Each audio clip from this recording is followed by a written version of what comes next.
Welcome to The Last Breakfast. Please enjoy the video. You begin by importing your photo into the project panel, drag and drop, or use file import so it's ready. Next, create or open the sequence that matches your video resolution and frame rate so the image scales correctly. Once the timeline contains your video, position the playhead to the exact frame where you want the picture to appear, then drag the image from the project panel onto a video track above your footage to layer it instantly. With the image on the timeline, select it and open Effect Controls to adjust position and scale. You'll see how changing numbers keeps consistency across shots. To set duration, drag the clip edges or type a precise length like 3.5 seconds so it matches your cut.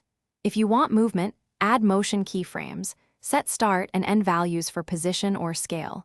Then ease keyframes for natural acceleration and deceleration. This creates smooth, professional motion rather than abrupt jumps.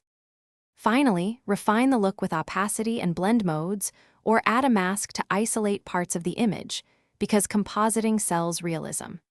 Make sure to render the timeline for smooth playback, and then export using File Export Media with matching settings to preserve quality.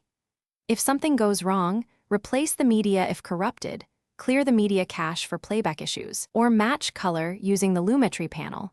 This troubleshooting step fixes common mismatches and keeps your final export consistent.